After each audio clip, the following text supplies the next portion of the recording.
I love this question. Okay, here we go. It isn't so much about what you say, it's about who you are. Okay, they love Trump because Trump makes them feel something. He makes them feel like he's going to protect them. He makes them feel safe. That is the bottom line. He's created an outside enemy, and that's what cults need. They need an opposition. Those are the bad guys, and I'm going to protect you. They're horrible. That wall. Oh, we need that wall to save you. And they get an image of a wall. And then the criminals, he paints pictures in their head. He uses catchphrases, lock her up. Like, he is a master of creating imagery in their mind. And when he does that, he's also the savior and the safety. So what we need to do when we engage them is be as great with them as they feel he is with them. Like, we have to give them an opposing view. You want to take the person, so if you're the opposition, which you would be, then you want to create a little chisel in their head by being the opposite of what he accuses you of being. So if you are there and you're great and you're respectful and they feel safe with you, that will start to challenge the programming in their mind. And then as far as what you say, ask questions. Listen. You don't have to do much more than that. If they say something, say, oh, well, why do you feel that? Oh, really? You really think so? What makes you think that's true? Not in a challenging way, but you want to have them prove it because you sound interested in what they're saying. And what I have found, one of the last guys I worked with, I can get triggered too, where I'm going to go, okay, here's the deal, right? It never works. So I just would ask questions and let him talk and say, really? Is that what you think?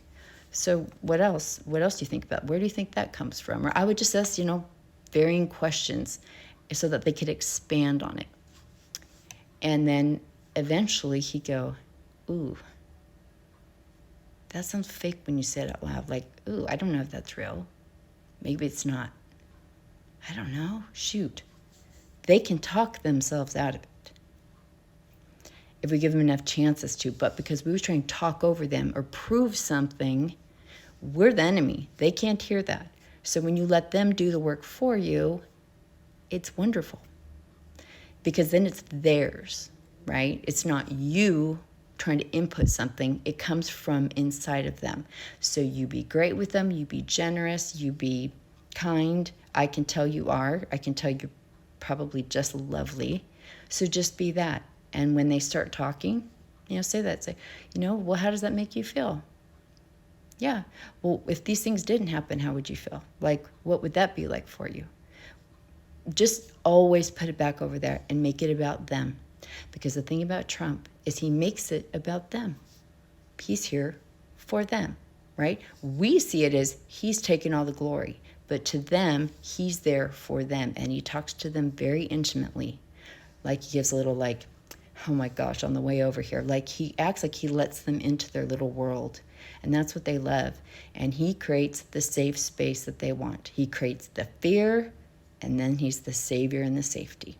So we have to be the safety, and we have to be intimate with them in a way that we listen. We don't have to say intimate things, but just asking people questions, it feels like such a generous thing, and it is. And when they see that from people, it will attack the brain. That is how I got out of a cult. Was the enemy was so kind and so generous and so loving, the programming in my brain short-circuited, and it didn't know what to do with that. And things started not matching up. And we're in a great time right now because he's really causing problems. So their brain is going to be in more of a confused state. And so when they have people that are being kind and creating a safe space and just being generous of spirit, that's very appealing to them right now. So that's all you have to do.